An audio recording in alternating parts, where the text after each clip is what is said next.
Hello दोस्तों, कैसे हो आप। आपका स्वागत है अपने परिवार नौकरी बाज़ार में। और आज जो हमारी क्लास चलने वाली है वो आर्टिकल 108 से लेकर आर्टिकल 130 तक रहेगी। और जैसा कि आपको पता है कि हमारी पिछली क्लासें आर्टिकल 107 तक कंप्लीट हो चुकी हैं, जिनमें प्रस्तावना, मौलिक अधिकार, मौलिक कर्तव्य, राज्य के नीति निर्देशक तत्व, संवैधानिक स्रोत और अन्य जो अनुसूचियाँ वगैरह हैं वो मैंने सारी करा दी हैं आपको कंप्लीट। तो आप वहाँ से अपनी क्लासें कंटिन्यू कर सकते हैं। 10 से 12 क्लासों की प्लेलिस्ट इसी चैनल पे आपको मिल जाएगी। प्ले लिस्ट में जाएंगे, आपको 10 से 12 क्लासेस उसमें देखने के लिए मिलेंगी। और आपकी जो तैयारी है वो ज़ोरदार शोरदार होने वाली होगी, क्योंकि एग्ज़ाम आपका करीब आ चुका है। 1-2 दिन हमारी क्लासें नहीं हुई, उसके कारण होली का था, तो इस वजह से हमारी क्लासें नहीं हो पाई। पर कोई बात नहीं, हम उसको आगे कंप्लीट कर लेंगे आराम से, कोई दिक्कत नहीं होने वाली है। आप यहाँ से अपना, अगर आपने कहीं से भी पॉलिटी पढ़ी है, आप अगर UPSI, UP police constable, head home guard, लेखपाल, स्टेनो क्लर्क, एसएससी से संबंधित स्टेनो, या फिर कोई भी एग्ज़ाम हो आपका रेलवे से संबंधित हो, वो आपके कोई भी एग्ज़ाम हो, यहाँ से आपके आराम से उस एग्ज़ाम में आपके क्वेश्चन फंसेंगे पॉलिटी के। क्योंकि मेरा जो बेस है, आपको जैसे नए बच्चे उनको बता दूं कि आपका थ्योरी भी रहती है और ऑब्जेक्टिव टाइप क्वेश्चन भी रहते हैं। इन दोनों चीज़ों से आपके क्वेश्चन, पहली बात तो थ्योरी से पढ़ने से आपका जो क्वेश्चन है वो अगर इधर उधर से ही बनते हैं तो वो बन जाते हैं। दूसरे जो ऑब्जेक्टिव टाइप क्वेश्चन होते हैं उनसे आपका क्या एक सुविधा मिल जाती है आपको, कि अगर आपने प्रैक्टिस नहीं की है तो प्रैक्टिस जो होती है ना, ऑप्शन वाइज आपको जो कन्फ्यूज़न करता है वो चीज़ ख़त्म हो जाएगी आपकी। तो दोनों चीज़ें एक साथ हैं, आपको हमेशा ये क्लिक मतलब दिमाग में रहेगा। और आपको जो पढ़ेंगे आप, वो आपका कभी दिमाग से नहीं निकलेगा। इस चीज़ की श्योरिटी है, मैं आपको अच्छे से समझाने की कोशिश करता हूँ हमेशा। और कोई चीज़ अगर आपको गलत लगे तो आप उसमें कमेंट करके बता सकते हैं कि सर आपने ये मिस्टेक की है यहाँ पे। उसके लिए भी हम आपके लिए कोई सुविधा उपलब्ध कराएंगे, आपको उसका चीज़ का आंसर देंगे, या फिर अन्य कोई वीडियो आपको प्रोवाइड करा दी जाएगी, जिससे कि आपकी जो ऐप सुविधा है वो ख़त्म हो सके। ठीक है, तो चलिए पहले अपना क्वेश्चन शुरू करते हैं। हमारा जो पहला आर्टिकल है उससे बात करते हैं। अनुच्छेद 108 में, अनुच्छेद जो 108 है उसमें संसद की संयुक्त बैठक के बारे में बताया गया है। देखो, संसद की जो संयुक्त बैठक होती है उसके बारे में चर्चा की गई है आर्टिकल 108 में। इस चीज़ को आप याद रखना, डायरेक्टली क्वेश्चन आपसे पूछा जाता है। इसकी जो थ्योरी है वो पढ़ लेते हैं। यदि किसी साधारण विधेयक पर लोकसभा और राज्यसभा में मतभेद हो जाए तो राष्ट्रपति संयुक्त बैठक बुलाते हैं। ठीक है, तो ये चीज़ आपके 2-3 क्वेश्चन यहीं से बन जाते हैं। पहली बात तो जो साधारण विधेयक होते हैं उसमें लोकसभा और राज्यसभा में अगर मतभेद हो जाए तो उसमें जो संयुक्त बैठक का प्रावधान है वो राष्ट्रपति बुलाते हैं। ठीक है, यहाँ से आपको समझ में आ गया होगा। ठीक है, साधारण विधेयक पर, केवल साधारण विधेयक पर, इस चीज़ को आप हमेशा याद रखना। अध्यक्षता जो करते हैं इसकी वो लोकसभा अध्यक्ष करते हैं। संयुक्त बैठक की अध्यक्षता जो करते हैं वो लोकसभा अध्यक्ष करेंगे। ठीक है, अगला क्वेश्चन, इसमें जो अगली चीज़ है वो देख लेते हैं। धन विधेयक यानी कि मनी बिल और संविधान संशोधन विधेयक पर संयुक्त बैठक नहीं होती है। ठीक है, तो जो आपका धन विधेयक होता है यानी कि मनी बिल होता है, दूसरा संविधान संशोधन जो विधेयक होता है उस पर संयुक्त बैठक नहीं होती है। साधारण मतलब इसके जो उदाहरण हैं वो ये आपको साधारणतः देखने के लिए मिल जाएंगे। 1961 का जो दहेज निषेध विधेयक था उस पर ऐसा ही हुआ था, तो इसके बारे में आपको देखने के लिए मिल जाएगा इसमें। आगे देख लेते हैं, इसके क्वेश्चन हम क्लिक करेंगे 2-3। संयुक्त बैठक किस अनुच्छेद में आती है, जैसा कि मैंने आपको बताया है अभी, आर्टिकल 107, 8, 9, 10। तो आपको पता है कि आर्टिकल 108 में संयुक्त बैठक का प्रावधान दे रखा है। ठीक है, अगला देख लेते हैं। संयुक्त बैठक कौन बुलाता है, प्रधानमंत्री, राष्ट्रपति, लोकसभा अध्यक्ष, राज्यसभा अध्यक्ष। तो ये आपको पता है कि लोकसभा वो प्रधान राष्ट्रपति इसकी जो बैठक है वो बुला सकते हैं। ठीक है, तो कौन बुलाएगा इसका, राष्ट्रपति बुलाते हैं केवल। अगला देख लेते हैं, संयुक्त बैठक की अध्यक्षता कौन करता है, तो राष्ट्रपति करते हैं, उपराष्ट्रपति करते हैं, लोकसभा अध्यक्ष करते हैं, प्रधानमंत्री करते हैं। तो केवल जो लोकसभा अध्यक्ष हैं वही इसकी अध्यक्षता करते हैं। अगला क्वेश्चन देख लेते हैं। अगला जो हमारा आर्टिकल है, आर्टिकल 109 होता है, जो धन विधेयक की विशेष प्रक्रिया से संबंधित है। जो धन विधेयक की विशेष प्रक्रिया है वो आपकी आर्टिकल 109 में आती है, और 110 में आती है आपकी आर्टिकल की परिभाषा, मतलब धन विधेयक की जो परिभाषा है वो आर्टिकल 110 में आती है। ठीक है, इसे देख लेते हैं एक बार। इसमें कहा गया है आर्टिकल 109 में जो विशेष प्रक्रिया के बारे में बताया धन विधेयक की, धन विधेयक केवल लोकसभा में प्रस्तुत होता है। राज्यसभा इसे 14 दिन तक रोक सकती है। 14 दिन में वापस न करने पर विधेयक स्वीकृत माना जाएगा। यानी कि अगर कोई भी धन विधेयक है उस पर लोकसभा प्रस्तुत, वो केवल लोकसभा में प्रस्तुत होगा। ये चीज़ आप याद रखना कि धन विधेयक कहाँ प्रस्तुत होते हैं, लोकसभा में प्रस्तुत होते हैं। राज्यसभा इसे 14 दिन तक रोक सकती है, यानी कि अगर राज्यसभा चाहे तो इसे 14 दिन तक रोक सकती है केवल। ठीक है, अगर वो 14 दिन में इसे वापस नहीं करती है, मतलब इस पर स्वीकृति नहीं करती, इसे पास नहीं करती, और वो लोकसभा में इसे पुनर्विचार के लिए भी नहीं भेजती है। पहली बात तो इस पर पुनर्विचार के लिए भेजा नहीं जाता है, क्योंकि ये डायरेक्टली पास करना होता है। तो अगर ऐसा होता है 14 दिन के अंदर वो स्वीकृति उसकी स्वयं मान ली जाएगी। ठीक है, ये दे रखा है कि मैं 14 दिन में वापस न करने पर विधेयक स्वीकृत मान लिया जाएगा। ठीक है, राज्यसभा में केवल सुझाव दे सकती है, राज्यसभा केवल सुझाव दे सकती है लोकसभा को कि इसमें आप ये सुधार करना चाहें तो कर सकते हैं। इस पर राज्यसभा यानी कि लोकसभा इसमें बाध्यकारी नहीं है कि वो राज्यसभा की सारी सलाह माने, ये दे रखा है इसमें। ठीक है, कोई भी सलाह वो मान सकती है, कोई भी सलाह नहीं मान सकती है, वो लोकसभा पे डिपेंड करता है। धन विधेयक कहाँ प्रस्तुत होते हैं? तो राज्यसभा में होते हैं, लोकसभा में होते हैं, राष्ट्रपति भवन में होते हैं, सुप्रीम कोर्ट में होते हैं। तो आपको पता है कि केवल लोकसभा में प्रस्तुत हो सकते हैं धन विधेयक। अगला देख लेते हैं। राज्यसभा राज्यसभा धन विधेयक को कितने दिन तक रोक सकती है? ठीक है, तो आप बता सकते हैं 7 दिन, 10 दिन, 14 दिन, 30 दिन। तो आपको पता है कि 14 दिन तक केवल रोक सकती है धन विधेयक को। अगला देख लेते हैं कि राज्यसभा धन विधेयक पर क्या कर सकती है? अस्वीकार कर सकती है, संशोधन बाध्यकारी होगा, केवल सुझाव दे सकती है, तो निरस्त कर सकती है। तो आपको मैंने जैसे बताया कि केवल सुझाव राज्यसभा दे सकती है लोकसभा को, उस पर कोई उसका बाध्यकारी भी नहीं होगा, अस्वीकार भी नहीं कर सकती है और उसको निरस्त भी नहीं कर सकती है अगर धन विधेयक है तो। आर्टिकल 110 में धन विधेयक की जो परिभाषा है उसका वर्णन है, जैसा कि मैंने आपको बताया था। 108 में आपकी संयुक्त बैठक आ जाती है। 109 में आपकी जो अन्य प्रक्रियाएं होती हैं धन विधेयक से संबंधित वो आ जाती हैं, जो विशेष प्रक्रियाएं होती हैं। और 110 जो होता है वो धन विधेयक की जो परिभाषा है उससे संबंधित है। तो ये डायरेक्टली क्वेश्चन आपसे पूछा जाता है कि 110 आर्टिकल 110 किससे संबंधित है? तो वो जो धन विधेयक होता है उसकी परिभाषा से संबंधित है। ठीक है, आगे देख लेते हैं हम। इसकी जो थ्योरी है वो दे रखी है कि करारोपण, ठीक है, कर समाप्ति, यानी कि अगर आपको कर समाप्ति करनी है, कर लगाना है। करारोपण का होता है कर लगाना, ठीक है, ये मैं आपको समझा दूँ कि करारोपण का मतलब होता है कर लगाना। कर समाप्ति यानी कि कर को समाप्त करना। उधार यानी कि उधार लेना या देना। समेकित निधि से धन निकासी करना, यानी कि जो समेकित निधि होती है इसमें हमारे राज्यसभा, लोकसभा, राष्ट्रपति, उपराष्ट्रपति, सुप्रीम कोर्ट, यहाँ इनके सबके जो वेतन होते हैं, जितने भी यहाँ पे सदस्य होते हैं, तो इनके जो सबके वेतन होते हैं वो सब समेकित निधि से दिए जाते हैं। इस चीज़ को भी आप याद रखना। से संबंधित विधेयक धन विधेयक कहलाता है। जो इनसे संबंधित विधेयक होगा, कर लगाने से, कर समाप्ति करने से, उधार देने से, समेकित निधि से धन निकालने पर, तो इनसे संबंधित जो विधेयक होते हैं वो क्या क्या कहलाते हैं? धन विधेयक कहलाते हैं।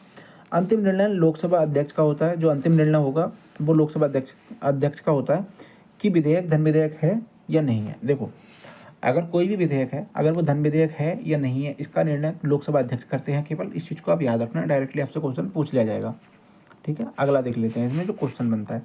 हमारा जो क्वेश्चन है, धन विधेयक का अंतिम निर्णय कौन करता है? तो राष्ट्रपति करते हैं, प्रधानमंत्री करते हैं, लोकसभा अध्यक्ष करेंगे, राज्यसभा अध्यक्ष करेंगे। तो इसमें आपको कोई ज़्यादा दिक्कत नहीं होगी। उसका जो निर्णय करेंगे वो लोकसभा अध्यक्ष करेंगे, क्योंकि हमने पढ़ लिया है। ठीक है, कर लगाने से संबंधित विधेयक किस श्रेणी में आते हैं? देखो, कर लगाना या कर की समाप्ति करना, ये सब जो विधेयक होते हैं वो साधारण, वो हमारे जो होते हैं धन विधेयक होते हैं। ठीक है, साधारण विधेयक, संविधान विधेयक, धन विधेयक या अध्यादेश, तो धन विधेयक होते हैं। ठीक है, इस चीज़ को आप याद रखना। अगला देख लेते हैं, अनुच्छेद 110 किससे संबंधित है? तो अनुच्छेद जो 110 है वो किससे संबंधित है? संयुक्त बैठक से, धन विधेयक की परिभाषा से, बजट से, संसद से जो सत्र होते हैं उससे। तो हमारा जो आर्टिकल 110 है, जैसा कि मैंने आपको बताया था कि धन विधेयक की जो परिभाषा है वो दी गई है इसमें, तो आपको इसमें लगाने में कोई दिक्कत नहीं होगी। अगला देख लेते हैं, आर्टिकल हमारा 111 आ जाता है। आर्टिकल 111 में क्या कहा गया है कि जो राष्ट्रपति की स्वीकृति है वो किस चीज़ के लिए है या किस चीज़ के लिए नहीं है, उसकी बात इसमें कही गई है। आर्टिकल 111 में राष्ट्रपति किस किस चीज़ पे अपनी स्वीकृति दे सकते हैं।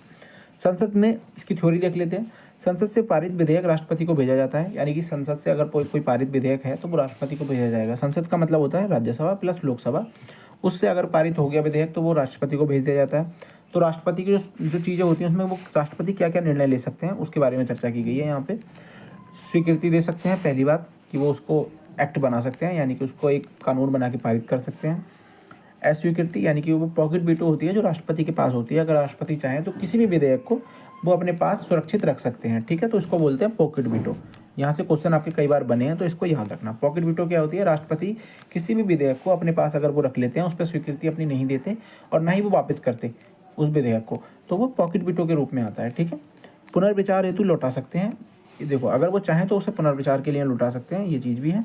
और केवल वो साधारण विधेयक होगा जिसे पुनर्विचार के लिए लौटाएंगे। धन विधेयक अनिवार्य रूप से पारित करना होता है। ठीक है, धन विधेयक वापस नहीं किया जा सकता, उसे जो है आपको अनिवार्य रूप से राष्ट्रपति को भी पारित करना होगा। अगर दोनों संसद के दोनों सदनों से, यानी कि लोकसभा और राज्यसभा से अगर कोई विधेयक पारित हो गया है तब। ठीक है, अगला देख लेते हैं। अगला देख लेते हैं, इसका जो क्वेश्चन है वो देख लेंगे कि राष्ट्रपति विधेयक को पुनर्विचार हेतु लौटा सकते हैं।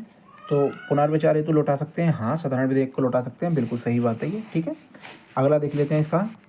धन विधेयक के मामले में राष्ट्रपति क्या नहीं कर सकते? स्वीकृति, अस्वीकृति, पुनर्विचार हेतु वापसी या हस्ताक्षर। तो देखो, इस पर अस्वीकृति नहीं दे सकते, ठीक है, और पुनर्विचार के हेतु वापस भी नहीं कर सकते। ठीक है, तो ये दोनों सही हैं। क्या नहीं कर सकते मतलब ऐसा क्या है जो नहीं कर सकते हैं? देखो, ये चीज़ सही हो जाती है। ठीक है, यहाँ पे इसको काट दो, यहाँ से ये जो है इसको रहने दो। ये वाली जो है अस्वीकृति नहीं कर सकते। ठीक है, तो ये आपका क्वेश्चन यही कहता है। उसमें कहा गया है कि नहीं कर सकते, तो अस्वीकार नहीं कर सकते उसे, ठीक है। अगला देख लेते हैं। अनुच्छेद 111 किससे संबंधित है? अनुच्छेद जो 111 है वो किससे संबंधित है? धन विधेयक से, राष्ट्रपति की स्वीकृति से, संयुक्त बैठक से या बजट से। आर्टिकल 112 जो है राष्ट्रपति की स्वीकृति से संबंधित है, ये मैंने आपको भी पढ़ाया है, ठीक है। अगले देख लेते हैं आर्टिकल 112। आर्टिकल 112 जो आ जाता है हमारा वार्षिक वित्तीय विवरण से संबंधित आ जाता है, यानी कि जो बजट होता है उससे संबंधित हमारा कौन सा आर्टिकल 112 है। तो बजट के लिए जो हमारा आर्टिकल कौन सा आता है? 112 आता है। इस चीज़ को आप देख लेंगे। विशेष प्रक्रिया जो धन विधेयक की होती है 109 में आती है, परिभाषा 110 में आती है, संयुक्त बैठक 108 में आती है, और 111 में हमारी राष्ट्रपति की स्वीकृति आ जाती है, ठीक है। और 112 में जो जाता है हमारा जो बजट होता है वो वार्षिक वित्तीय विवरण जो होता है वो आ जाता है, ठीक है। तो इस चीज़ को आप कंटिन्यू याद करेंगे तो आपको आराम से क्लिक होने लगेंगी चीज़ें धीरे धीरे। ऐसे देख लेते हैं। इसे आम भाषा में बजट कहते हैं। जो वार्षिक वित्तीय विवरण होता है उसको आम भाषा में क्या कहते हैं? बजट कहते हैं, ठीक है। राष्ट्रपति प्रत्येक वर्ष संसद में विधेयक वित्तीय विवरण प्रस्तुत करते हैं, यानी कि बजट प्रस्तुत करते हैं प्रत्येक वर्ष राष्ट्रपति संसद के अंदर। इसमें आय और व्यय का पूरा विवरण दिया गया होता है। जो इसमें आय और व्यय मतलब जो आपके खर्चे हैं और जो आपने व्यय किया है वो चीज़ें होती है, खर्चे होती है। आय मतलब जो आपने कमाया है, ठीक है, वो जो आपका होता है वो आय होती है। तो उसका जो पूरा विस्तार से बताया गया होता है कि हमने यहाँ खर्च किया है और यहाँ हमने ये चीज़ें कमाई हैं, ठीक है। अगले देख लेते हैं। इसमें वार्षिक वित्तीय विवरण किसे कहते हैं? बजट को, अध्यादेश को, विधेयक को, संशोधन को। तो जैसा मैंने आपको बताया कि बजट को कहते हैं, ठीक है, और आर्टिकल 112 के अंतर्गत आता है। बजट कौन प्रस्तुत करवाता है? प्रधानमंत्री, राष्ट्रपति, लोकसभा अध्यक्ष, कैग। तो केवल राष्ट्रपति इसको प्रस्तुत करवाते हैं, ठीक है, हर एक वर्ष। आर्टिकल 112 है, अनुच्छेद 112 किससे संबंधित है? ठीक है, अनुच्छेद 112 किससे संबंधित है? धन विधेयक से, बजट से, संयुक्त बैठक से, विशेषाधिकार से। तो धन विधेयक तो 109 और 110 में आता है, ठीक है। संयुक्त बैठक हमारी 108 में आती है। तो इसमें क्या है? आर्टिकल जो बजट है वो आपका आता है 112 में, ठीक है। तो इसको क्लिक कर सकते हो आप आराम से, ये चीज़ें आपको याद हो रही होंगी। अनुच्छेद 113 अनुदानों की जो मांग की जाती है वो अनुच्छेद 113 में की जाती है। अनुदानों की मांग, लोकसभा में अनुदानों की मांग पर मतदान होता है। जो अनुदान होते हैं उनकी मांग जो होती है उस पर मतदान होता है। राज्यसभा इसमें मतदान नहीं कर सकती, ठीक है, केवल लोकसभा मतदान कर सकती है। अनुदानों की जो मांग होती है उसमें केवल आर्टिकल 113 के तहत अनुदानों की जो मांग होती है वो होती है, और उसमें केवल लोकसभा मतदान कर सकती है, राज्यसभा उसमें मतदान नहीं कर सकती। कटौती प्रस्ताव यानी कि कट मेंशन जो होता है, कट मोशन नहीं लाया जा सकता, ठीक है। तो इसमें ये भी आपको क्लिक करना होगा कि कटौती प्रस्ताव कहाँ नहीं ला सकता, कहाँ नहीं लाया जा सकता? अनुदानों की मांगों पर। जो अनुदान होते हैं तो उन पर मांग, अगर उनकी कोई मांग हो रही है तो वहाँ पे आप कोई भी कटौती प्रस्ताव यानी कि कट मोशन नहीं ला सकते, ठीक है। अगला देख लेते हैं। इसका जो क्वेश्चन बनता है, अनुदानों की मांग पर मतदान कौन करता है? केवल लोकसभा, केवल राज्यसभा, केवल राष्ट्रपति, केवल सुप्रीम कोर्ट। तो केवल लोकसभा करती है, राज्यसभा के सदस्य उसमें मतदान नहीं करते हैं। कटौती प्रस्ताव कहाँ लाया जाता है? राज्यसभा में, लोकसभा में, राष्ट्रपति या प्रधानमंत्री। जब कोई इंसान वोट करेगा तो वह लाया भी वहीं पे जाएगा, केवल लोकसभा में लाया जाता है, ठीक है। अनुच्छेद 113 किससे संबंधित है? बजट से, अनुदान से, विशेषाधिकार से, संशोधन से। तो केवल अनुदान से संबंधित है, ये आपको मैंने बताया है अभी, ठीक है। अनुच्छेद 114 विनियोग विधेयक जो होते हैं, ठीक है, उनके बारे में बात करता है। जो विनियोग विधेयक होते हैं, और विनियोग विधेयक क्या होते हैं उसके बारे में हम चर्चा करेंगे अभी। जो इसकी थ्योरी है वो इसी पे संबंधित है, इसी से। आर्टिकल 114 अनुदान स्वीकृति होने के बाद, यानी कि जो अनुदान होते हैं वो आर्टिकल 113 में जो उनकी स्वीकृति हो गई उसके बाद विनियोग विधेयक लाया जाता है। उसके बाद विनियोग विधेयक लाया जाता है, इस चीज़ को आप याद रखना। अनुदान की स्वीकृति के बाद विनियोग विधेयक लाया जाता है। ये क्वेश्चन आपसे डायरेक्टली पूछ सकता है वो, ठीक है, कि विनियोग विधेयक कब लाया जाता है? कि अनुदान की स्वीकृति होने के बाद विनियोग विधेयक लाया जाता है। यह समेकित निधि से धन निकासी की अनुमति देता है, ठीक है। अनुदान का मतलब होता है खर्चे, ठीक है, आपको कहाँ कहाँ खर्च करना है चीज़ों को, ठीक है। विनियोग विधेयक होता है कि वो आपको जो है विनियोग विधेयक जब होगा तो वो आपको समेकित निधि से जो धन निकासी है उसकी प्रक्रिया जो होती है उसकी अनुमति वो देता है, ठीक है। अगला देख लेते हैं हम। इसका जो क्वेश्चन बनता है, इसका क्वेश्चन बनता है कि विनियोग विधेयक किससे संबंधित है? कर से, धन निकासी से, चुनाव से या विशेषाधिकार से? तो केवल धन निकासी से, ठीक है। अगला देख लेते हैं। समेकित निधि से धन निकासी की अनुमति कौन देता है? जो समेकित निधि है उससे अगर धन निकासी आपको करनी है तो उसकी जो अनुमति होगी वो कौन देगा? राष्ट्रपति, संसद, सुप्रीम कोर्ट, राज्यपाल। तो उसमें केवल संसद देती है, उसकी कोई दिक्कत नहीं है। आगे देख लेते हैं। अनुच्छेद 114 किससे संबंधित है? संयुक्त बैठक से, विनियोग विधेयक से, संशोधन से, बजट चर्चा से। तो आर्टिकल 114 किससे संबंधित है? संयुक्त बैठक, विनियोग विधेयक, संशोधन या बजट चर्चा। अगर आपने पढ़ा है तो आपको याद होगा कि मैंने अभी आपको बताया है विनियोग विधेयक से संबंधित आर्टिकल 114 होता है, ठीक है। अगला देख लेते हैं। अगला जो हमारा क्वेश्चन आता है वो आर्टिकल 115 से है। आर्टिकल 115 में अनुपूरक, अतिरिक्त और अधिक अनुदान जो होता है वो आर्टिकल 115 के अंतर्गत आता है। जो अनुपूरक बजट होते हैं वो जो हमारे आर्टिकल 115 के अंतर्गत आते हैं, तो इस चीज़ को आप अनुपूरक बजट से याद कर लेना। आर्टिकल 115 में जो आते हैं अनुपूरक बजट आते हैं, ठीक है। यदि बजट में धन कम पड़ जाए, इसकी थ्योरी है कि यदि बजट में धन कम पड़ जाए तो अनुपूरक अनुदान लाया जाता है। जैसे कि अभी यूपी गवर्नमेंट ने अनुपूरक बजट लाई थी, तो वो भी आपको पता होगा, याद होगा, जो अभी बजट आया उससे पहले अनुपूरक बजट आया था, ठीक है।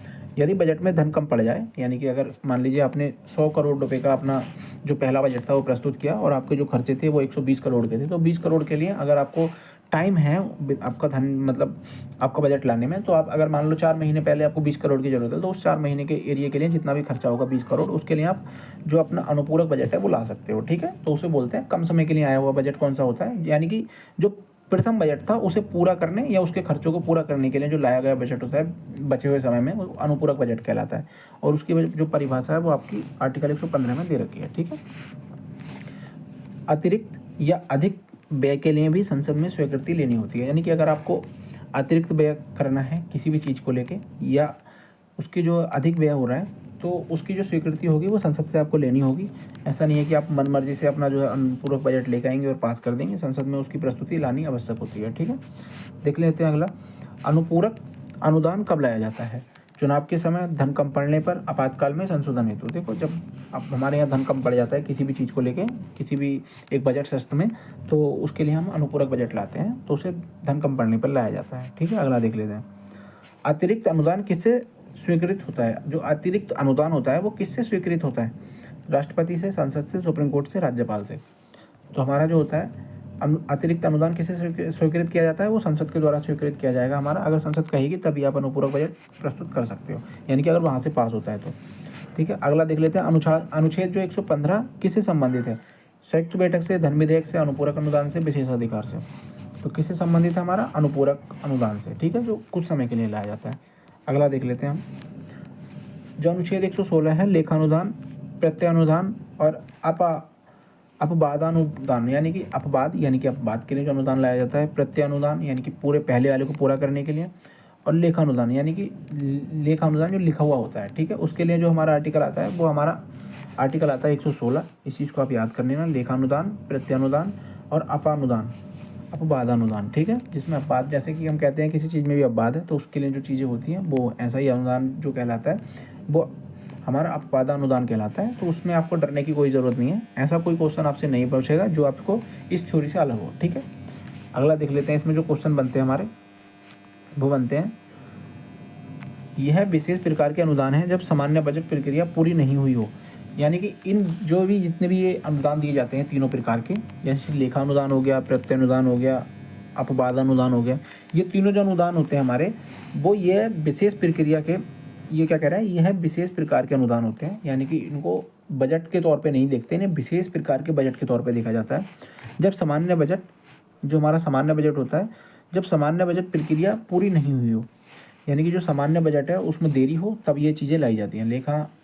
लेखानुदान जो होता है, ठीक है, और जो आपका अपवादानुदान होता है, ये सब चीज़ें जो लाई जाती हैं वो आपको बजट जब की प्रक्रिया जब पूरी होने में टाइम हो तब ली जाती हैं, ठीक।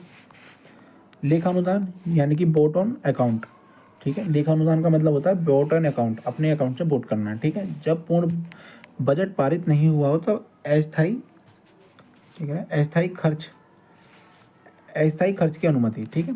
अगर आपका जो पूर्ण बजट है वो पारित नहीं हुआ हो तो उस टाइम से जो पहले जो खर्च होते हैं उसकी जो अनुमति देता है वो हमारा लेखानुदान के अंतर्गत आती है, ठीक है। अगला देख लेते हैं, सामान्यतः 2 महीनों के लिए आता है, जो लेखानुदान होता है 2 महीने के लिए ला सकते हो आप, ठीक है। तो इस चीज़ को आप याद रखना, जो लेखानुदान होता है केवल 2 महीने के लिए आता है, और जो हमारा बजट जो है उसके शस्त्र में कमी मतलब टाइम हो तो उसके लिए लेखानुदान हम ला सकते हैं। दूसरा होता है हमारा प्रत्यनुदान, वोट ऑन क्रेडिट, यानी कि जो क्रेडिट होता है, वोट ऑन क्रेडिट इसको बोलते हैं प्रत्यनुदान को, ठीक है। आपातकालीन या अनिश्चित व्यय के लिए, यानी कि आपातकाल जिस टाइम पे लगा हुआ हो उस टाइम पे आप जो बजट लाएंगे, ये अनिश्चित व्यय जिनका कोई निश्चित तौर पे आप एक मतलब बता नहीं सकते संसद में लाके कि हम इतना खर्च करने वाले हैं, लोगों को नहीं पता चलेगा, जिसके बारे में आप अनुमान नहीं लगा सकते, उस खर्च के लिए आपका कौन सा आता है, प्रत्यनुदान बजट आता है। और आपातकालीन के समय जो आता है कौन सा बजट आता है, प्रत्यनुदान बजट आता है, जो आर्टिकल 115 के अंतर्गत आता है, 116 के अंतर्गत, ठीक है। ठीक है। अब देख लेते हैं अपवाद अनुदान, जो हमारा होता है एक्सपेरिमेंटल ग्रांट। ठीक है, एक्सपेरिमेंटल ग्रांट। ठीक है, उसमें होता है विशेष विधेयक विशेष उद्देश्य के लिए जो सामान्य बजट का हिस्सा ना हो। देखो कोई ऐसा कार्य आ जाए, जैसे कि मान लो आपने बजट प्रस्तुत किया था और उस समय पे अगर आपने कोई एक विशेष कार्य जो ऐसा था कि उस टाइम पे आपको पता ही नहीं था कि वो होने वाला है, कोई अचानक से एक कार्य बन जाए और वो बहुत ज़्यादा इंपॉर्टेंट हो, तो उसके लिए जो बजट आएगा हमारा वो अपवादानुदान बजट आता है। ठीक है, इस चीज़ को आप याद रखना। तीनों बजट आपको समझ में आ गए। लेखा अनुदान कब आता है? लेखा अनुदान हमारा जब आता है जब बजट में थोड़ा टाइम बचा हो, तो उसके 2 महीने के लिए हम लेखा अनुदान बजट लाते हैं। दूसरा आता है हमारा प्रत्यय अनुदान बजट, जो हमारा तब आता है जब आपातकालीन स्थिति हो, तो उस टाइम पे हम जो लाते हैं वो प्रत्यय अनुदान बजट लाते हैं। ठीक है, अपवाद अनुदान बजट जो लाते हैं हम, वो जब हम लाते हैं जब विशेष उद्देश्य के लिए हम बजट कोई लाते हैं, यानी कि हमारे मुख्य बजट में उस चीज़ की चर्चा नहीं थी, लेकिन अचानक से कोई एक काम ऐसा आ गया, जैसे कि मान लो कि आपने 1 साल के लिए एक बजट लाए, उसमें से आपके 4 महीने हो गए और आपको एक विशेष काम पड़ गया कि यार इसमें पैसा खर्च करना है, तो उसके लिए जो आप बजट लाओगे वो अपवाद अनुदान बजट लाता है। ठीक है, अगला देख लेते हैं। लेखानुदान बजट कब लाया जाता है? चुनाव के समय, जब बजट पारित ना हुआ हो, आपातकाल में या राष्ट्रपति शासन के समय। तो केवल जब बजट पारित ना हुआ हो तब जो है लेखानुदान बजट ला सकते हैं, ये मैंने आपको बताया है।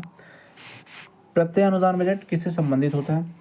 प्रत्यय अनुदान बजट नियमित व्यय से संबंधित होता है, निश्चित आपात व्यय से संबंधित होता है, वेतन से संबंधित होता है, कर संग्रह से संबंधित होता है। तो ये जो होता है प्रत्यय अनुदान बजट जो होता है अनिश्चित या आपात व्यय से संबंधित, आपातकालीन व्यय से संबंधित होता है। ठीक है, अनिश्चित या आपातकालीन जो व्यय से संबंधित बजट होगा वो प्रत्यय अनुदान बजट होगा। इस चीज़ को आप याद जरूर कर लेना। ठीक है, क्योंकि यहाँ से डायरेक्टली क्वेश्चन आपसे पूछे जाएंगे। अगला देख लेते हैं, अनुच्छेद 116 किससे संबंधित है? बजट, विशेष अनुदान, धन विधेयक, संयुक्त बैठक। ठीक है, तो आर्टिकल जो 116 है वो किससे संबंधित है हमारा? वो बजट से है, विशेष अनुदान से है, धन विधेयक से। देखो बजट से हमारे अगला ये जो है विशेष अनुदान जो होते हैं उससे संबंधित हमारा है। ठीक है, तीनों प्रकार के होते हैं, लेखा अनुदान, प्रत्यय अनुदान, अपवादानुदान। इन तीनों से संबंधित कौन सा है? आर्टिकल 115 बजट से, आर्टिकल 116 से संबंधित, आर्टिकल 115 जो है बजट से है। ठीक है, अगला देख लेते हैं। ठीक है, अनुच्छेद 117 जो होता है वित्त विधेयक से संबंधित है। जो आर्टिकल 117 है वो किससे? वित्त विधेयक से संबंधित है। ठीक है, वित्त विधेयक यानी कि फाइनेंशियल बिल धन विधेयक से अलग होता है।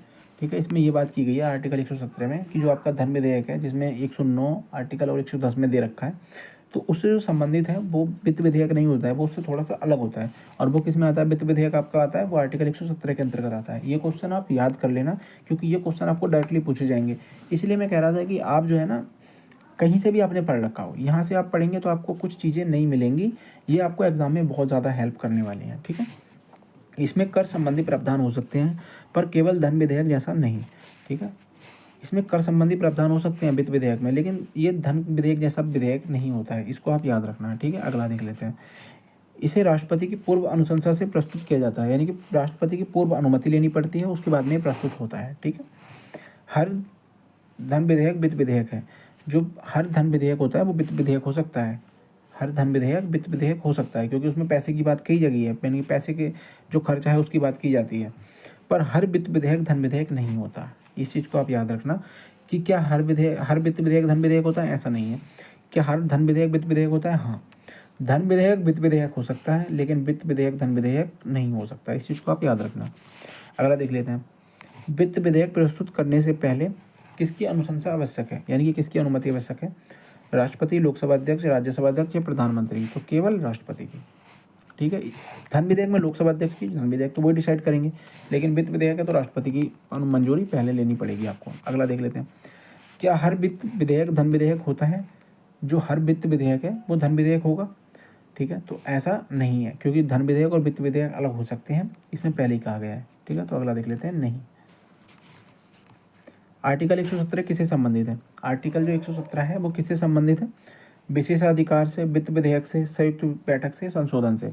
तो देखो इसमें अगर धन विधेयक होता तो आप थोड़ा कन्फ्यूजन हो जाते। ठीक है, इसलिए वित्त विधेयक से संबंधित है, इस चीज़ को आप याद रखना। आर्टिकल 117। अनुच्छेद 118 संसद की कार्यप्रणाली के नियम के बारे में बताता है। जो संसद की कार्यप्रणाली के जो नियम है उनके बारे में बात करता है आर्टिकल 118। संसद में जो कार्यप्रणाली है संसद की वो किस तरीके से काम करती है, उसके जो नियम है वो नियमावली है उसके बारे में बात करता है आर्टिकल 117।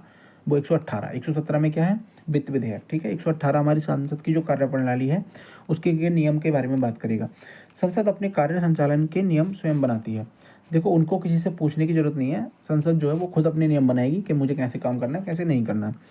प्रत्येक सदन के अलग नियम हो सकते हैं, यानी कि राज्यसभा और लोकसभा के अलग अलग नियम हो सकते हैं, इसमें यही बात की गई है। तो आपको कोई सोचने वाली बात नहीं है।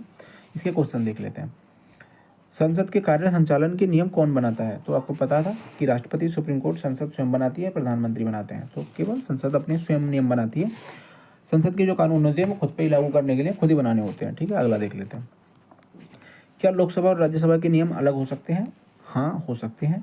नहीं हो सकते हैं, केवल आपातकाल में हो सकते हैं, राष्ट्रपति की अनुमति से हो सकते हैं। देखो, हाँ, हो सकते हैं। उसमें पहले ही कहा गया है कि राज्यसभा और लोकसभा दोनों सदन अपने अपने नियम अलग बना सकते हैं, क्योंकि वो संसद बनाती है उन नियमों को, ठीक है। दोनों अलग अलग नियम उनके हो सकते हैं। अनुच्छेद 118 किससे संबंधित है? बजट से, संसद की कार्यप्रणाली से, विशेषाधिकार से, धन विधेयक से। तो आपको पता है कि हमारी जो संसद की कार्यप्रणाली होती है उससे संबंधित हमारा आर्टिकल 118। अनुच्छेद जो 119 है, वित्त विधेयक की विधि का विनियमन, जो विनियमन होता है उसके बारे में बात की गई है। वित्त कार्य की विधि का विनियमन, ठीक है। जो वित्त हमारे विधेयक होते हैं, वित्त कार्य होते हैं जिनमें हम पैसा खर्च करते हैं, उनके जो विनियमन होता है, यानी कि उनको जो वितरित किया जाता है, किसी को देना है, किसको देना है, कितना देना है, उसके बारे में जो बात की गई है वो आर्टिकल 119 में की गई है, ठीक है। संसद वित्त कार्यों की प्रक्रिया को कानून द्वारा नियंत्रित कर सकती है, यानी कि अगर संसद चाहे तो वित्त जो कार्य होते हैं जिनमें पैसे का अनुदान होता है, पैसा लेना देना होता है, तो उस प्रक्रिया को कानून द्वारा नियंत्रित किया जा सकता है, यानी कि उस पर कानून बना सकती है और उसको नियंत्रित कर सकती है, ठीक है। इसके जो संबंधित आर्टिकल है हमारे, अनुच्छेद 119 किससे संबंधित है? तो वित्त कार्य की प्रक्रिया से संबंधित है। ये मैंने आपको अभी बताया है, कोई दिक्कत वाली बात नहीं है, ठीक है। जो क्वेश्चन अभी पढ़ा है उसके लिए ज़्यादा पढ़ने की जरूरत नहीं पड़ती है आपको। वित्त प्रक्रिया का विनियमन कौन करता है? जो विनियमन होता है वित्त प्रक्रिया, उसका विनियमन कौन करेगा? सुप्रीम कोर्ट करेगा, राष्ट्रपति करेगा, संसद करेगी, राज्यपाल करेगा। तो केवल संसद करती है, ठीक है। अनुच्छेद 119 मुख्य रूप से किससे जुड़ा होता है? चुनाव से, वित्त कार्य से, आपातकाल से, अध्यादेश से, ठीक है। आर्टिकल 119 किससे जुड़ा होगा?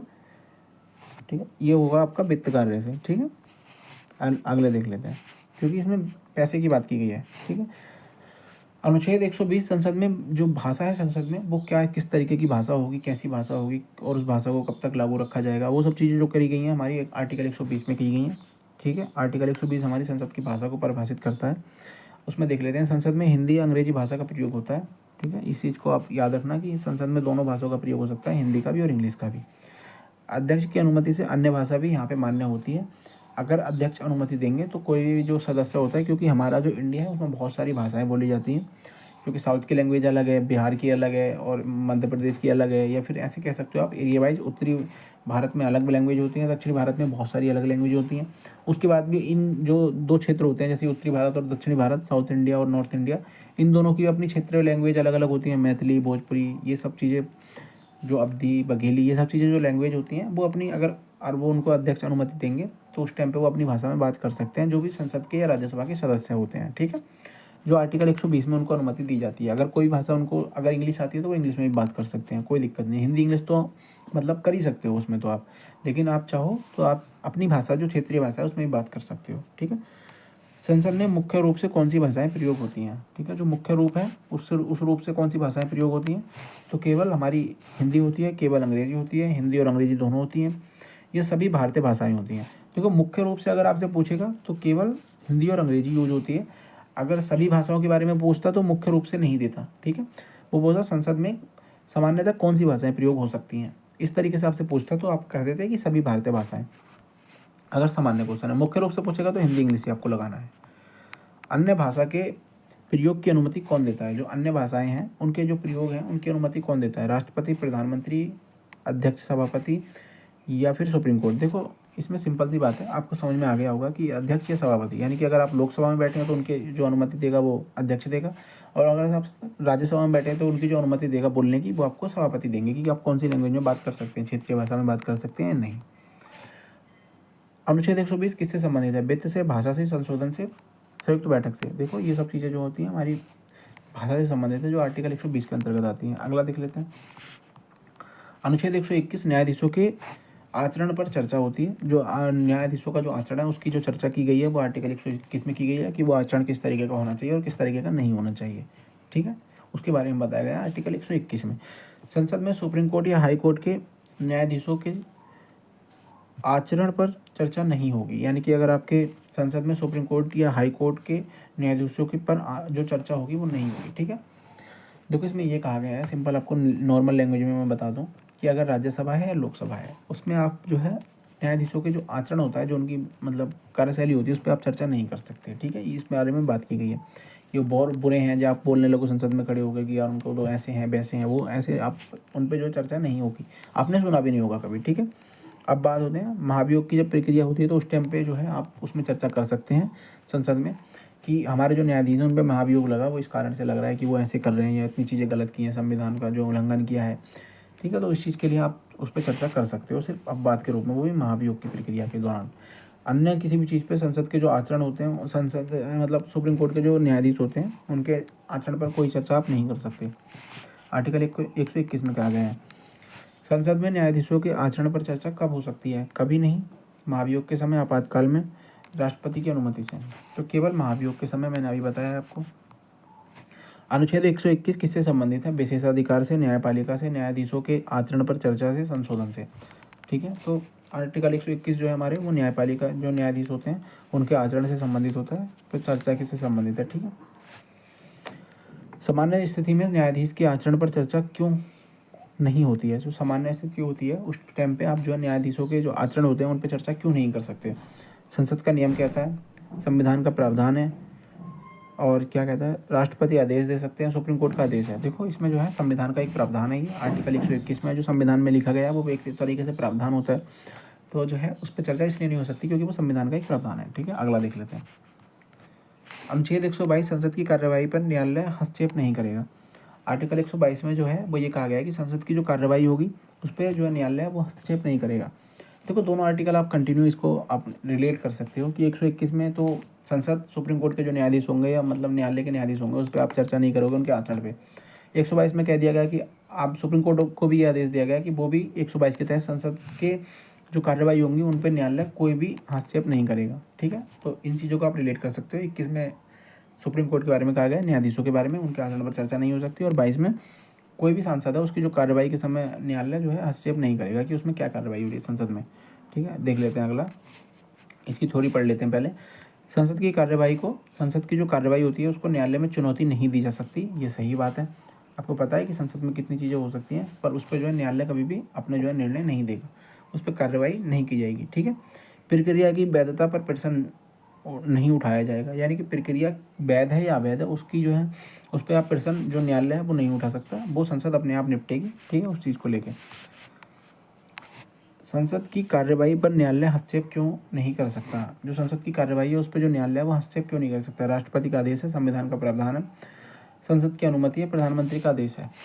तो ये केवल संविधान में जो चीज़ें लिखी हुई हैं वो प्रावधान के रूप में होती है, मैंने आपको पहले ही बोला था। तो इस चीज़ के लिए आपको संविधान में प्रावधान किया गया है कि यह सुप्रीम कोर्ट जो है संसद पे कोई भी कार्रवाई है उनकी कार्यप्रणाली में कोई भी हस्तक्षेप नहीं करेगा।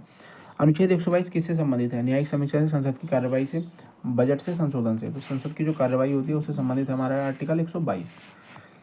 संसद की प्रक्रिया की वैधता को कौन चुनौती नहीं दे सकता? जो संसद की प्रक्रिया है उसकी जो वैधता है वो वैध है या नहीं है, उसकी जो वैधता है उसको चुनौती कौन नहीं दे सकता? राष्ट्रपति, सुप्रीम कोर्ट, प्रधानमंत्री, राज्यपाल। सुप्रीम कोर्ट नहीं दे सकता, ठीक है। अगला देख लेते हैं। अनुच्छेद 123 राष्ट्रपति का जो अध्यादेश शक्ति होती है उसके बारे में बात करता है कि आर्टिकल 123 किसके बारे में बात करेगा? राष्ट्रपति की जो अध्यादेश शक्ति है उसके बारे में बात करेगा, ठीक है। आर्टिकल 123, जब संसद सत्र में न हो तब राष्ट्रपति अध्यादेश जारी कर सकते हैं। देखो जब अगर संसद का सत्र नहीं चल रहा है और उस टाइम पे कोई ऐसी विशेष प्रक्रिया आ जाती है जिसपे कोई अध्यादेश लाना जरूरी होता है, कानून बनाना जरूरी होता है, कानून बनाना खासकर जरूरी होता है, तो उस टाइम पे जो हमारे राष्ट्रपति हैं वो अध्यादेश ला सकते हैं आर्टिकल 123 के तहत। और वो जो प्रक्रिया है वो जब तक संसद सत्र स्टार्ट नहीं हो जाता उसके जो है 6 सप्ताह तक वो प्रक्रिया बनी रहती है, ठीक है। तो अगला देख लेते हैं, ये दे रखा है इसमें नीचे, यही चीज़ें कह रखी है कि अध्यादेश 6 सप्ताह तक मान्य रहता है संसद का जो सत्र है शुरू होने के बाद, ठीक है। अगर संसद का जो सत्र है अगर वो नहीं चल रहा है तो वो तो फिर कितने भी टाइम तक खिंच सकता है, लेकिन अगर संसद की जो प्रक्रिया है वो चालू हो गई तो उसके 6 सप्ताह के अंदर आपको उस पर कानून बनाना पड़ेगा, यानी कि एक बिल लाना पड़ेगा, वो दोनों सदनों में पेश करा के राष्ट्रपति उस पर हस्ताक्षर करके, अगर वो आपको ठीक लगता है उस पर कानून बन जाएगा, नहीं लगता तो कोई बात नहीं, उसको हटा दिया जाएगा। 6 सप्ताह के बाद वो खुद ही स्वयं हट जाता है, ठीक है। ये कानून के समान प्रभावी होता है। अगर राष्ट्रपति का कोई भी अध्यादेश है, अगर वो उन्होंने एक चीज़ बोल दी है तो वो एक कानून है, ठीक है, उन पर कोई भी उंगली नहीं उठा सकता या उसके कोई खिलाफ नहीं जा सकता, ठीक है। अगला देख लेते हैं। अध्यादेश कब जारी होता है? संसद सत्र में हो उस टाइम पे जारी होता है, संसद सत्र में ना हो तब जारी होता है, आपातकाल में जारी होता है, बजट के समय जारी होता है। तो जब संसद सत्र में नहीं हो तब जारी होता है, ठीक है। अगला देख लेते हैं। अध्यादेश कितने समय तक प्रभावी रहता है? 3 सप्ताह तक, 6 सप्ताह तक, 1 वर्ष तक स्थायी रूप से। तो सत्र जो अगर शुरू हो गया संसद का तो उस टाइम पे जो 6 सप्ताह है वो उसकी अंतिम मतलब वैलिडिटी होती है। 6 सप्ताह के अंदर आपको कुछ ना कुछ करना ही होगा। अनुच्छेद 123 किससे संबंधित है? संशोधन से, अध्यादेश से, बजट से, संयुक्त बैठक से। तो राष्ट्रपति जो अध्यादेश लाते हैं वो आर्टिकल 123 के तहत लाते हैं। अनुच्छेद 124 सर्वोच्च न्यायालय की स्थापना। आर्टिकल जो 124 है उसमें सर्वोच्च न्यायालय की स्थापना के बारे में बात करता है। सर्वोच्च न्यायालय किस में दिया गया है? आर्टिकल 124 में।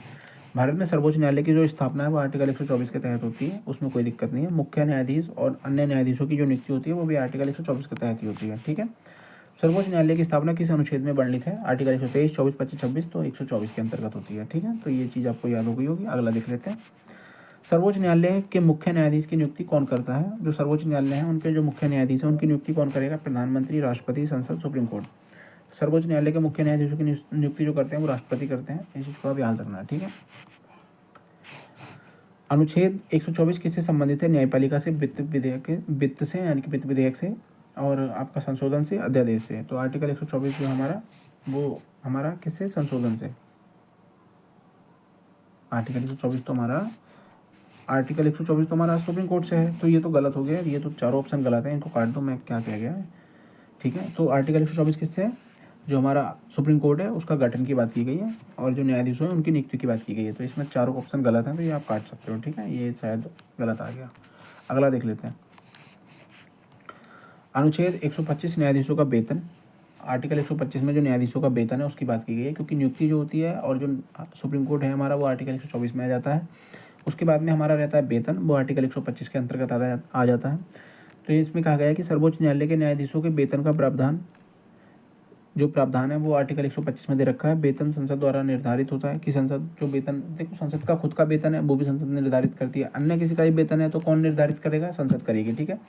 तो ऐसे ही न्यायाधीशों का जो वेतन है उसको भी निर्धारित करने के लिए कौन आती है? संसद आती है, ठीक है। देख लेते हैं आगे। सर्वोच्च न्यायालय के न्यायाधीशों का वेतन कौन निर्धारित करता है? तो केवल संसद करती है, मैंने अभी आपको बताया है। सर्वोच्च न्यायालय में या कोई भी हो उसका संसद ही करेगी वेतन निर्धारित। अनुच्छेद 125 किससे संबंधित है? नियुक्ति से, वेतन से, संशोधन से, कार्यकाल से। तो ये केवल वेतन से संबंधित है, जो सुप्रीम कोर्ट के जो न्यायाधीश होते हैं उनके वेतन से। न्यायाधीशों का वेतन किस निधि से दिया जाता है? आकस्मिक निधि से, समेकित निधि से, राज्य निधि से या निर्वाचन निधि से। मैंने आपको पहले ही बताया, राष्ट्रपति, उपराष्ट्रपति या अन्य कोई भी हो उनका जो वेतन होता है, उनका जो सबका वेतन है संसद वगैरह का, वो सब मिलता है समेकित निधि से, ठीक है। अगला देख लेते हैं। हमारा जो आता है आर्टिकल 126 कार्यवाहक मुख्य न्यायाधीश, यानी कि एक्टिंग CGI जो होते हैं, ठीक है। तो उनके जो कार्यवाहक मुख्य न्यायाधीश होते हैं, कार्यवाहक मुख्य न्यायाधीश यानी कि किसी भी कार्य को पूरा करने के लिए जो न्यायाधीश रखे जाते हैं वो आर्टिकल 126 के अंतर्गत आते हैं, जिन्हें कार्यवाहक न्यायाधीश कहा जाता है, ठीक है। अगला देख लेते हैं। इसमें जो इसकी थ्योरी देखिए, यदि भारत के मुख्य न्यायाधीश CGI का पद रिक्त हो जाए तो या वे अस्थायी रूप से कार्य करने में असमर्थ हों। हमारे CGI हैं, यानी कि जैसे कि हमारे जो सुप्रीम कोर्ट के न्यायाधीश होते हैं, मुख्य न्यायाधीश, अगर वो उनका पद रिक्त हो जाए या जैसे कि उनकी मृत्यु हो जाए या किसी कारणवश उनको बीमारी हो जाए और वो काम नहीं करने आ रहे हैं, सुप्रीम कोर्ट में नहीं बैठ रहे हैं आके, अगर उनका जो पद है वो रिक्त पड़ा है तो उस टाइम पे जो कार्यवाहक न्यायाधीश आएंगे उनको आर्टिकल 126 के तहत जगह दी गई है, ठीक है। तो राष्ट्रपति किसी अन्य न्यायाधीश को कार्यवाहक मुख्य न्यायाधीश की नियुक्ति कर सकता है, ठीक है।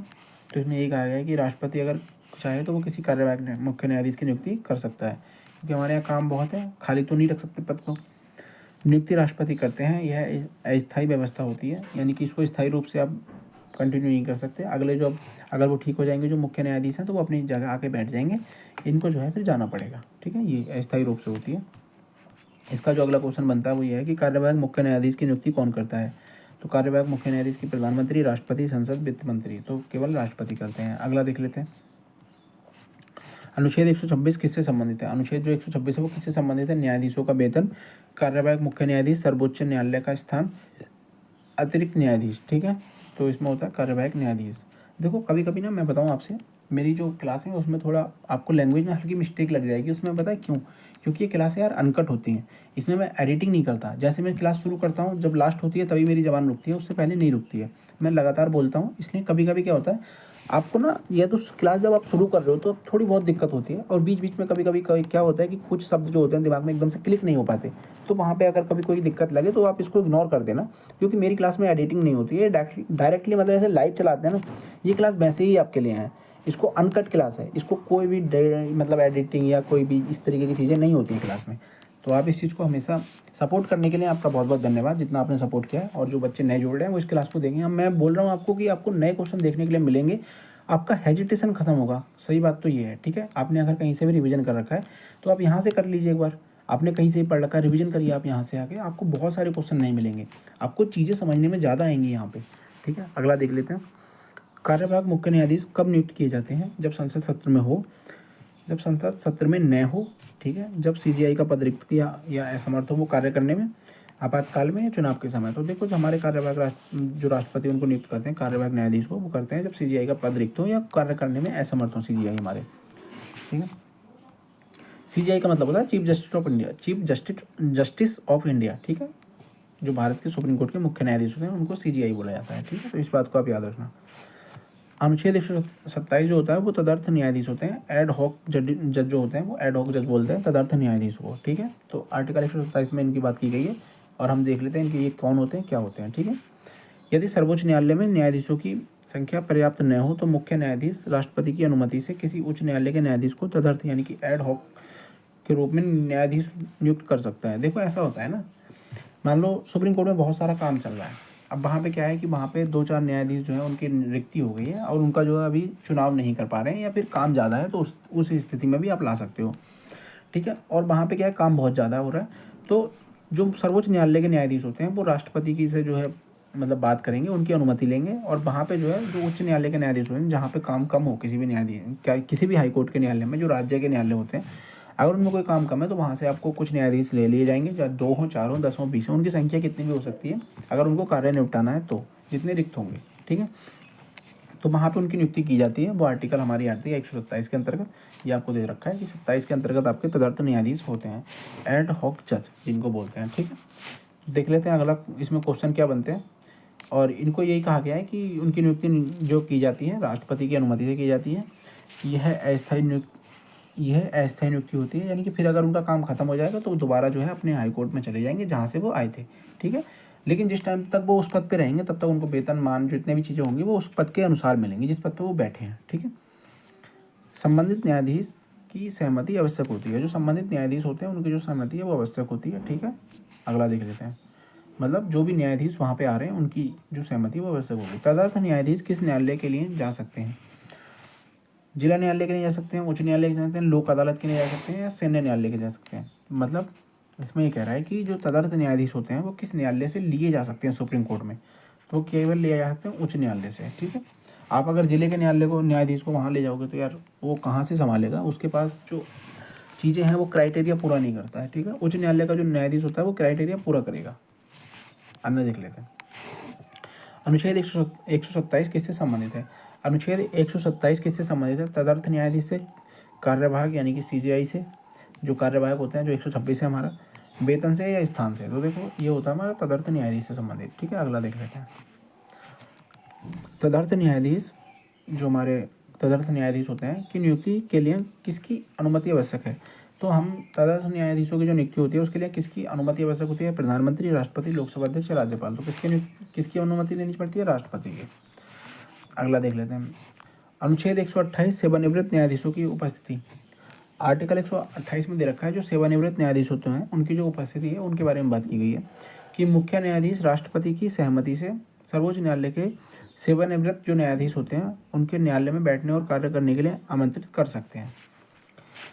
देखो आर्टिकल 128 में कहा गया है कि जो सेवानिवृत्त न्यायाधीश हैं यानी कि जिनकी सेवा पूरी हो चुकी है, उनका कार्यकाल पूरा हो गया, उन्होंने सुप्रीम कोर्ट में अपना जो कार्य किया, ठीक है, उसके बाद में अगर वो रिटायर हो गए उसके बाद में मुख्य न्यायाधीश अगर चाहें 128 के अंतर्गत तो राष्ट्रपति की सहमति से उच्च न्यायालय के सेवानिवृत्त जो न्यायाधीश होते हैं उनको न्यायालय में बैठने और कार्य करने की अनुमति का निमंत्रण आमंत्रित कर सकते हैं, यानी कि उनको बुला सकते हैं वहाँ पे। ठीक है, अगला देख लेते हैं। इसमें यह बाध्यकारी नहीं है, यानी कि ऐसा कुछ नहीं है कि आप उनको ज़बरदस्ती उनके साथ कर सकते हो, ये बाध्यकारी नहीं है। न्यायाधीश की सहमति आवश्यक होती है। जो आदमी काम करने आ रहा है उसकी सहमति आपको लेनी ही पड़ेगी। जो रिटायर है उन्हें निर्धारित भत्ता दिया जाता है, यानी कि जैसे कि आपके जो उनके पद के अनुसार जो भत्ते या वेतन होंगे वो आपको उनको दिए जाते हैं। ठीक है, अगला देख सकते हैं।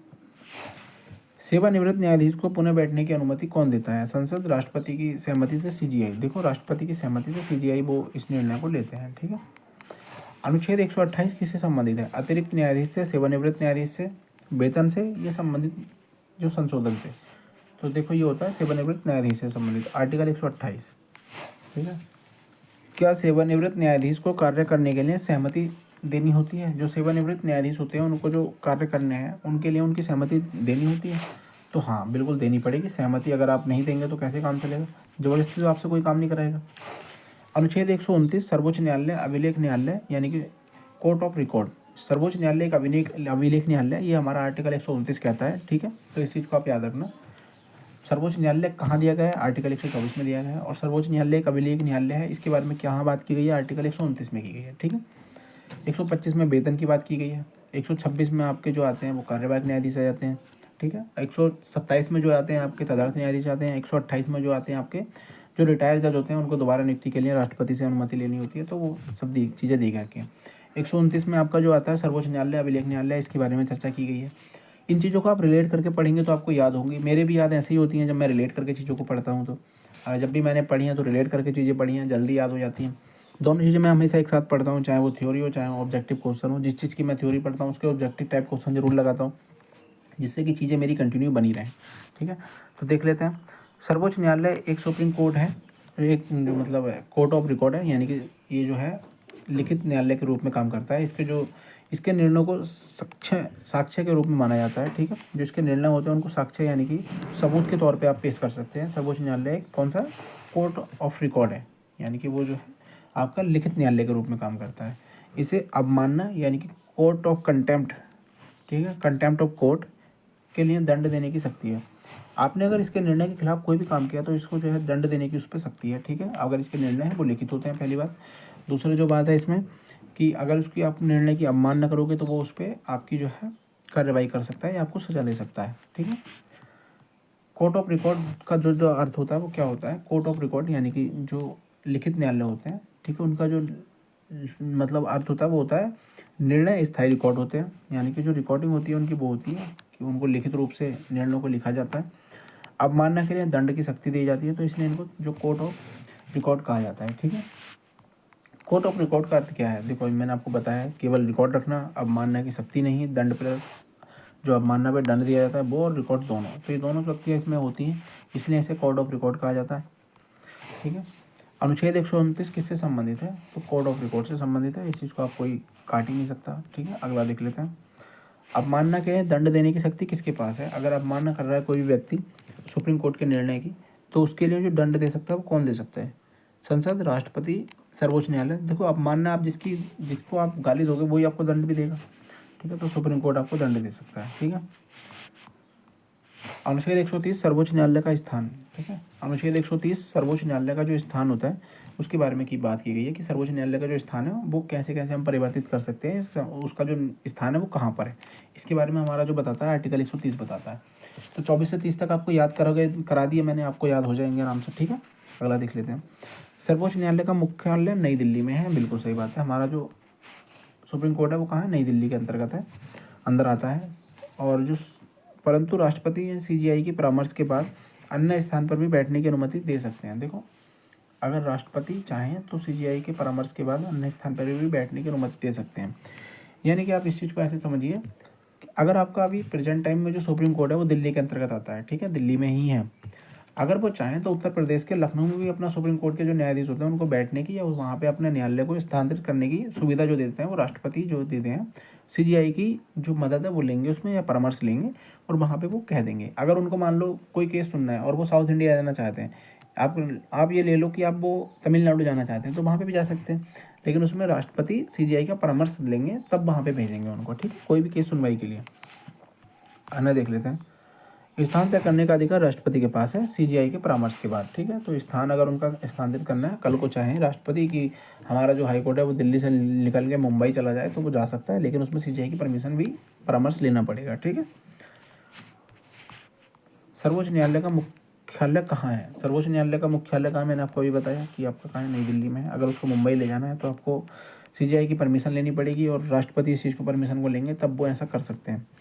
सर्वोच्च न्यायालय के स्थान में परिवर्तन कौन कर सकता है? संसद, प्रधानमंत्री, राष्ट्रपति सीजीआई के परामर्श के बाद, या राज्यपाल। तो केवल उसमें राष्ट्रपति इसमें संशोधन कर सकते हैं परामर्श के बाद सीजीआई के।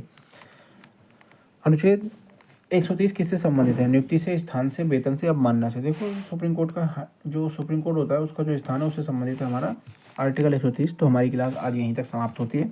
आपको शाम तक एक क्लास और देखने के लिए मिलेगी, जितने भी आर्टिकल उसमें हो सकते हैं मैं उसमें कराऊंगा। और ये क्लास आपको कैसी लगी कमेंट में बता के जाना। इस क्लास को जिस बच्चे ने पूरा देखा है, आपको इन जो भी आर्टिकल मैंने पढ़ाए हैं, आपने अगर ये क्लास एक भी मिनट के लिए नहीं छोड़ी है तो आप यकीन करें कि आपके यहाँ से क्वेश्चन देखने के लिए यूपीएसआई हो, यूपी पुलिस कांस्टेबल या अन्य कोई एग्जाम हो, आपको देखने के लिए पहले भी मिलते रहे होंगे और अभी भी मिले होंगे। आने वाले टाइम में अगर आपका इसका कहीं से भी क्वेश्चन लगाएंगे तो आपका गलत नहीं होगा, इस चीज़ की गारंटी है, ठीक है। तो चलिए मिलते हैं किसी अगले वीडियो में अच्छी से, और जो भी चीज़ें हैं हमारे बहुत सारी चीज़ों के बारे में हम अपडेट देते रहते हैं, तो उसके लिए आप चैनल को सब्सक्राइब करके ज़रूर रखें। आपका बहुत बहुत धन्यवाद, ठीक है।